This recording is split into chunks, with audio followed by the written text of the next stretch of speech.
Good afternoon. I'm here with Chuck House, who is a good friend of mine and an author. He's recently been publishing several books, and today he's going to talk about how he went from publishing with a regular publishing company to self-publishing. So Chuck, tell us a little bit about, just a tiny bit about your background, and then also how you moved into self-publishing and how you can publish from your blog or a blog to a book. Sure. Well, thank you, Marcia. It's a pleasure to have a chance to chat about this crazy process. So I had written a couple books, textbooks, 30 years ago. Did one through McGraw-Hill, did one through John Wiley, standard textbook publishers in the college textbook kind of era. Reasonably painless, took a while, but they were technical, and I knew how to do that. I'm an engineer, not a writer. And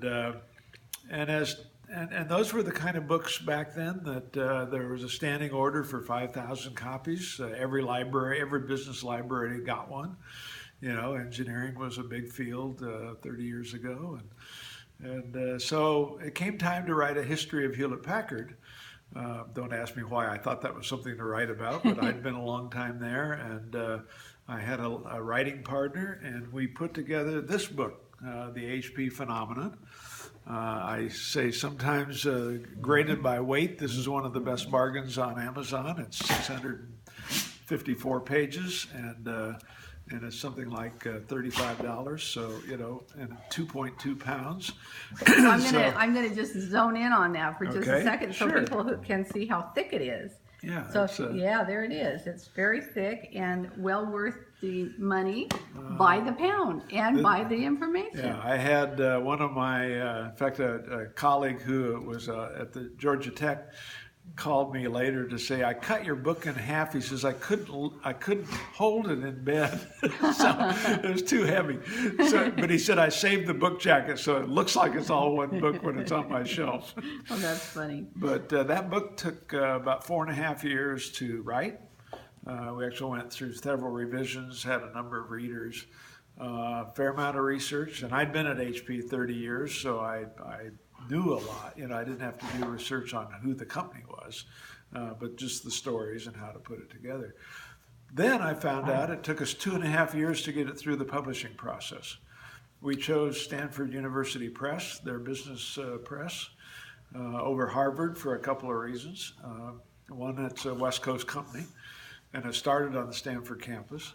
But I had no idea that it would take 2.5 years to get through their process. And so that's a total of 6 years then? Total of 7 years. 7 years. 4.5 and 2.5. Okay. And it was just tedious. And a lot of it was fact-checking, a lot of it was editing, but a lot of it was just this very leisurely academic way of looking at life. Finally came out in September of 2009. Became their third most popular business book in the next year. Wow. Ever.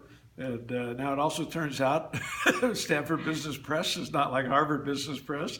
That's not a very high bar to jump over. So, but we sold several thousand copies and got a number of speaking engagements and had good reception to the book. It was by one of the professional societies. They wrote up something a couple of years later, said it was probably the second best business history that they had ever seen. And one that they thought it was better, it turned out the guy had written it himself. Oh, wow, that's pretty funny. So you went from that then and decided you wanted to publish some other kinds of books. Talk about what did you happened publish? with this? So this book was quite popular. HP had been more or less ignored.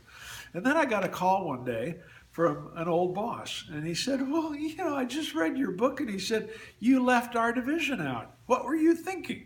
And I said, well, what I was thinking was we had a very difficult problem, and I was trying to do an upbeat book.